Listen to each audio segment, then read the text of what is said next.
Hello everyone and welcome to another edition of the Foolish Fish Esoteric News with your weekly updates on the worlds of esoteric and occult book publishing and arts and events and paraphernalia. Thank you so much for joining me, and thank you to miskatonicbooks.com for sponsoring the show. Miskatonicbooks.com, as you know by now, are a fantastic resource for you if you are interested in any of the books that I'm telling you about in these weekly updates. If you like esoteric books, if you like occult books, if you like good quality information and beautiful books in general, then miskatonicbooks.com are really the place you should be visiting on a regular basis. And I'm just showing you the front page over here where you can see all the stuff that they have highlighted, like for example Semisilam, the Eternal Sun, as a deluxe leather-bound artisanal edition. That's a rare find, I can tell you, and they have it available at miskatonicbooks.com, and of course some books that have been exclusively printed through miskatonicbooks.com. And yeah, just really rare finds. This nice edition of Trut Medzer, for example, A Blade of Two Ways by Frateracher, and many more. Do go and check their stuff out. It's all excellent stuff. All right, folks, we're going to start off this week with news from Anathema Publishing, who are on the brink of publishing 3 books, 2 of which are brand new publications, and Rod and Ring, of course, is the paperback reissue of a book that I've reviewed already, so you can go and check out my review of that. But 2 new books on the way: a Ruby Bright as Fire by P.T. Misselberger, one of my favorite authors, who has been published through through Anathema Publishing, and then Some Garden of Ash by Evan Davies, both of which look very exciting. I'm looking forward to learning a little bit more about both of those. But in order to fund all of that, Anathema Publishing, I do apologize, they're 2 companies that are very close to my heart, and so that sometimes get mixed up a little bit. Each of these titles represent a significant undertaking, requiring not only our full creative focus but also considerable financial investment to bring to life in the way we deserve. So let me just continue reading what they've written here. To help offset the costs and ensure these books reach their highest potential, we are offering a special miscellaneous of memorabilia and collectibles from our publishing history. Unique artifacts that played a role in shaping some of our most cherished editions. Now check this out, folks. Stamping and embossing dies, crafted in magnesium, copper or brass, using the tooling of past titles. These heavy, striking pieces are true collectibles, each accompanied by hand-signed certificate of authenticity. You can see a little example of one up here. And here's another one down here, just really lovely stuff. And then we've got prototypes or dummy books, hand-bound and fully tooled blank copies created to perfect the design before a full print run. Each one is an extraordinary piece, often reflecting details that were later altered for final production. And then finally, and this is one that's going to catch the eye of many of you out there, a complete set of the first 3 issues of Pillars 2012 to 2014, comprising volume 1 of our acclaimed periodical. So yeah, very cool stuff. These pieces are rare, one of a kind, and for many truly irreplaceable. While the prices reflect their uniqueness and the cost of their original creation, they represent remarkable additions to any collection devoted to the esoteric, the unusual curios, and the art of fine bookmaking. Indeed, most importantly, every acquisition directly supports the forthcoming titles mentioned above and helps us continue expanding our publishing vision with further projects already in the works. So that's really very exciting. If you're looking for them at the time that I'm releasing the video, hold your horses at exactly midnight. So I'm going to ask Gabriel from Anathema Publishing to drop maybe a comment down below to let us know exactly what time zone to look for here. Exactly midnight on Saturday, 23rd of August 2025. This collection of rarities will be revealed in full and made available online. Mark your calendar indeed. Okay, so check all of that out on Saturday 23rd. And yeah, Gabriel, let us know down in the comments. That'd be great. Okay, we've got news from Hadean Press. Elizabeth Barthold shared this cover of one of 3 books, if I understand correctly. There's a second one on Cyprian, and there's a third one. I'll have to remind myself, but if you are subscribed to the newsletter of Hadean Press, then you'll have all of that information, which is very exciting. But yes, this particular one by Cadmus, Learning from Legendary Practitioners, a necromantic journey into history, myth, and the practice of magic. None of the 3 books are available for pre-order quite yet. They're still being checked and edited and all the rest, but we can expect those to drop in the next month or so. So at least a couple of them due in September for pre-orders. So yeah, it's very exciting stuff, in fact. So that's great. But further news from Hadean Press is this Asteria's Press, an imprint of Hadean Press Limited, which evolved from Magical Women Conference, and our desire to publish a series of 4 anthologies featuring stories, so fiction, right, connected to the elements of earth, air, fire, and water, be they found in the world around us or forged from the elements themselves. Elemental Fractions Earth is the first of the series. Submissions are now open for air. So if you are a fiction writer and you write short stories or novellas, specifically in an occult genre, then yeah, maybe put in a submission for your work. The current aim of Asteria's Press is to publish occult fiction, fiction with a supernatural theme or involving rituals and conjurations, or focused on grimoires, etc., and which is usually based in the real world rather than a fantastical one, although there is no reason it couldn't be set in another realm. Here is a wonderful essay from 2018 by Isabel Blackthorne, which not only describes what occult fiction is, but also offers numerous examples of both recent and classic stories in this genre. Our submission guideline can be found at the main Hadean Press submissions page. So links to all of that are down in the description of this video. Exciting stuff. Let's see, what else do we have? News from David Beth. So David Beth has released, from Theon Publishing, of course, has released images of the Auric edition of Ritual and Epiphany, in the Mysteries of Mithras by Peter Mark Adams, and those are looking absolutely beautiful. Let me just do a quick search here. If I go for Theon Publishing, boom, and let's see. Do they have any of those left, basically? That's what I'm trying to ascertain. And did I click that in time? Yeah, here we are. If I choose the Auric edition, there are 4 left in stock. So there you go. Let's continue with news from... Oh, I'm an idiot. I literally had that as my next page. All right, let's continue with news from Caitlin and John Matthews. So this is a book that was kickstarted 10 years ago. Unfortunately, many people involved with this project died. And the people who backed the project were left uncertain whether they were going to get their book or not. And it looks like 10 years later, Chaosium, who are the publishers who published the Call of Cthulhu role-playing game, have actually honoured the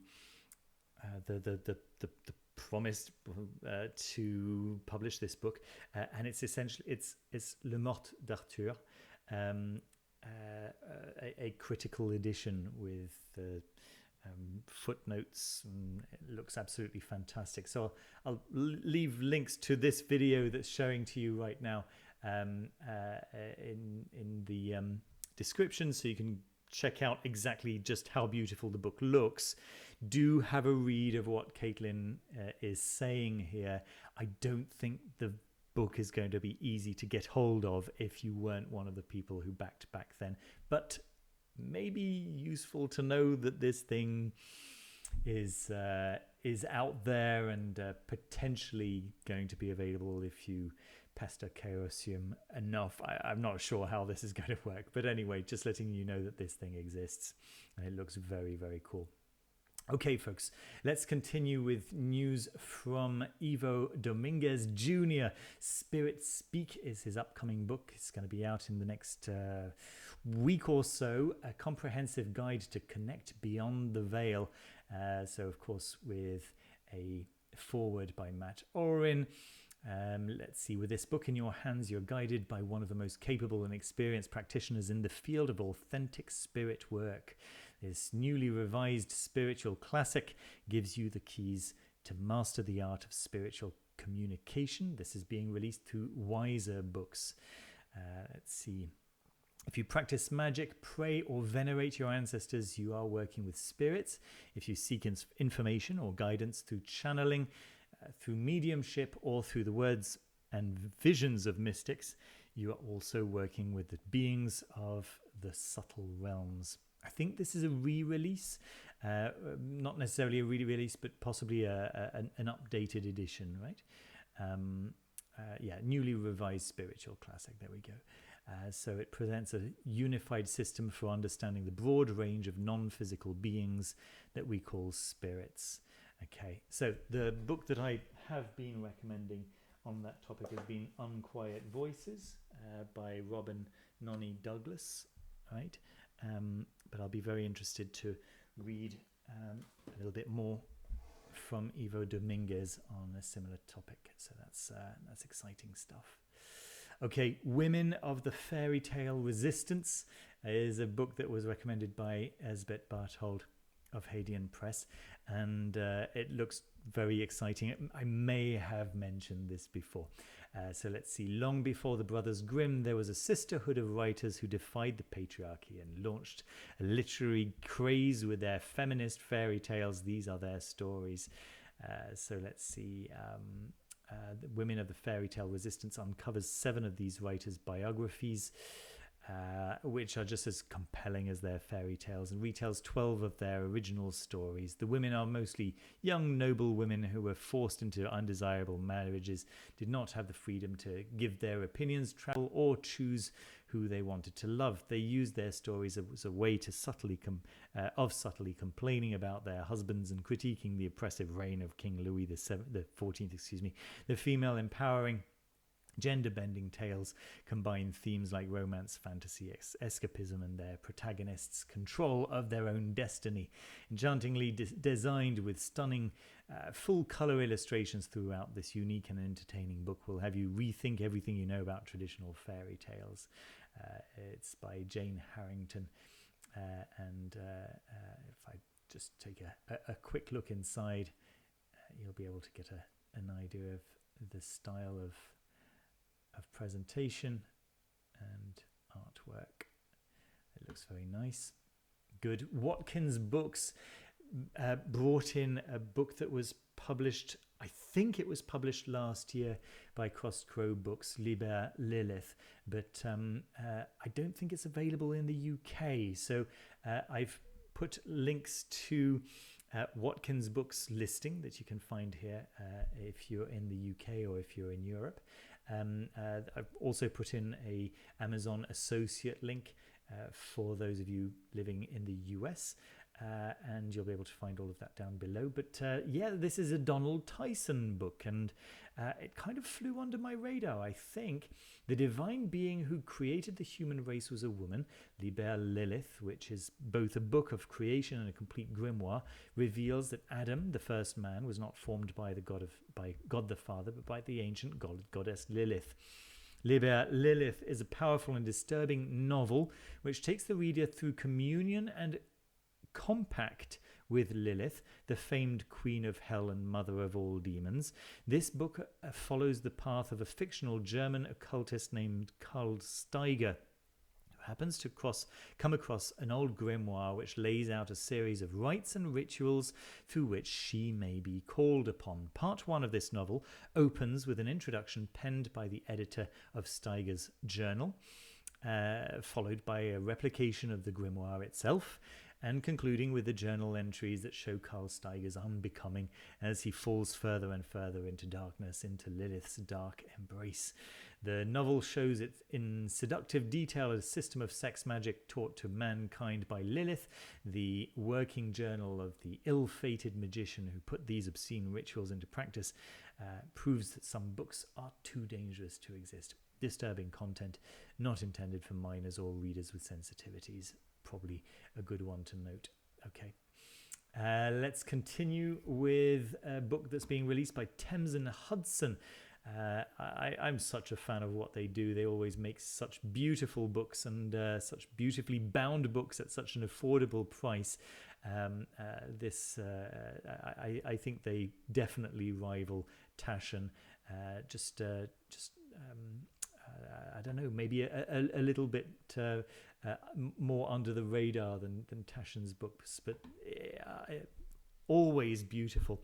So this is Shamans, the visual culture of animism, healing and journeys to other planes, and this is being released on September 16th, 2025, exploring the visual culture of animism, healing and journeys to other planes.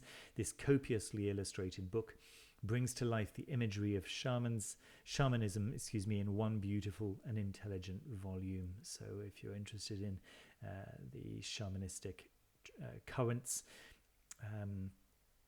which of course are central and original to any magical system, I'm going to go ahead and say, then yes, this could be an interesting one to pick up. Couple of card decks. First of all, this is a deck that funded a while ago on Kickstarter, but it's open up again for late pledges, and it's called Botanica Full Bloom, and it's so beautiful. Oh my goodness. So yeah, I just thought that some of you might be interested in knowing that this thing exists. The symbolism of on each card is a little, I don't know, it's very beautiful, very, very pretty, but it might take a little bit of learning, right, to spot what each card is. Like, you see this card and you really have to notice this little symbol down here, this little symbol up here, this little symbol over here, depicting the major arcana, and then the minor arcana, if I remember correctly, has got symbols in a different spot, but you can see already up here, for example, like 7 of Cups. Is that the 7 or 8? My eyes are dying of coins. So just a very, very beautiful tarot deck, right? Absolutely gorgeous. Maybe not super practical, but utterly gorgeous. I'm sure most of you agree. So this is the Lovers, right? So you just have to learn that this is the symbol for the Lovers. Once you know, right? I mean, it's very clear that this is the Lovers, but you might not instantly guess. I don't know. All right. This is the Fool, right? Once again, once you know, you know, but you have to at least learn it once. Okay. So yeah, that's all very interesting, and definitely very, very beautiful. So you can check out all the different formats of this deck down here. Lovely. Then what? Oh yeah, this was kind of funny. VerseVault, the Bible and largest tarot deck. So check this out. This is it's a box in the form of the Bible, and what it contains is 23,145 cards, which each of them has a verse from the Old Testament. And they've opened the box for you so you can see this this gigantic repository of cards, each containing a verse, which of course can be randomized, and you can pick one and read it. So that's exactly the point, right? So I like, in fact, the fact that they use the word tarot. Okay, so it's clearly not a tarot, because it's not the format of a tarot, but it's clearly an oracle. But that's okay. I'm happy with that. That's not a problem. And yeah, this is what the cards look like, and it took me a while to realize that yes, this background here is bunch of cards. So yeah, that was kind of interesting, and who knows, it might be of interest to some of you watching. There we go. And then what else? Yeah, this is a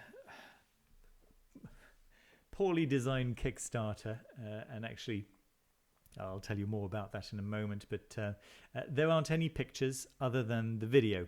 And let me just show you this use of AI here. I'm not raising funds for AI tool, and all the content is my own. However, I have used AI to structure my project launch content, as I have never used Kickstarter before. And reading that, I'm like, oh, because this is not a good Kickstarter design. Oh my goodness. Like, not a single picture for an Oracle deck. There are 18 cards here, and if you want to get a glimpse of them, you'll need to play the video. But I have looked at the video, and I'll be honest with you, they look kind of cool. They look kind of neat. The author is a quarter of the way to the goal that they're looking for. I wish them well.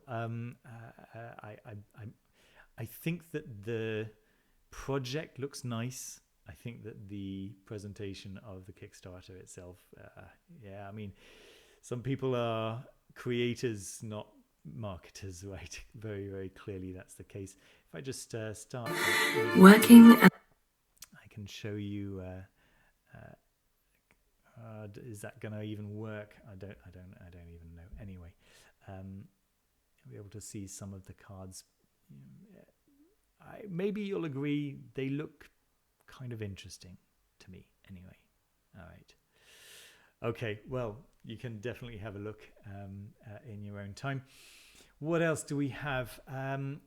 Crafting art magic. Let me just remember what this is. Yes, it's a Critical Thinking Witches, and they are having a free and online workshop, and that is happening in 35 days time. There we go.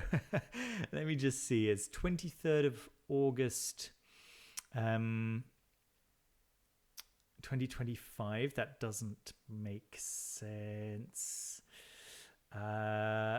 Register for your free ticket.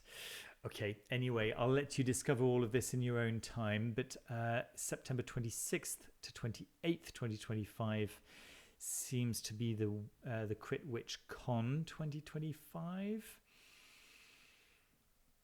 Too many conflicting dates, folks. Summer's winding down, but the Critical Thinking Witch Con is in full swing. It's time for another brew with the Critical Thinking Witch Collective. It's our 5-year anniversary, so this one's extra special. Come join us for this free virtual event. Let's see, Saturday, August 23rd at 8 a.m. PST. Yeah, you can register for free there. And yeah, I guess this timeline over here is going to give us an idea of what's going on. No, it's not past events. Okay. Come on, folks. I thought this was going to be easier. All right. Well, anyway, do take a look at the speaker list. They're over here, and you'll see that there's some familiar names for sure. Okay, and then we've got my board game of the week, which is Ark Nova. Well, Ark Nova is a game that has been extremely popular among gamers, at least over the past few years, couple of years maybe. And they're coming out with a big box with these 3D printed environments, which it's just so beautiful. It's so expensive. It's such a shelf hog, you know. If I were more into board games than I was into books, then this would definitely have my backing, but I don't have the space for it, unfortunately. But it does look very, very cool. I think the idea is that you're building conservation environments, zoos and things like that for animals. And anyway, people who have played the game say it's absolutely fantastic. Not for a beginner, you know. It's not necessarily a gateway game. It's for people who play board games, you know, and who don't mind maybe reading a good few pages of rules. But if that's you, then yeah, just check out these buildings, right? So this is what the original had, and this is what this version is offering. You know, it's 3D prints. It just looks fun, doesn't it? I don't know. Yeah. Come on, look away, Denny, look away. All right. That's it from me, folks. Thank you ever so much for joining me once again. I hope you saw one or two things that caught your eye. Thank you so much for your support. Thank you for leaving all those lovely comments and those thumbs up on my short videos that I've been releasing every day. I'm so glad that you guys have been enjoying those. And right, I really need to get this website up and running. I'm going to commit. I'm going to commit to having this website available by the next news video. Please don't kill me if it doesn't happen, but I'm really going to try. Okay, 1 week. Can I do it? We'll see. The thing is that I want to make a course available on that website. And so I don't want to launch the website before having at least an outline of the course available and a good idea of when that course will be. So that's what I'll do this week. I'm also, by the way, going to be taking an exam for Polish language, B1 level this week. Actually on the 31st, so I've got another 10 days. We'll see. Anyway, I'm going to really try. I'm going to try my best to have this website launched by the next time I speak to you on the news over here. Thank you so much for watching. Thank you for your support. Leave a thumbs up, subscribe if you haven't done so already, join the Patreon, join the Foolish Fish Discord server, take care of each other as always, and take care of yourselves as well. See you soon. Bye bye.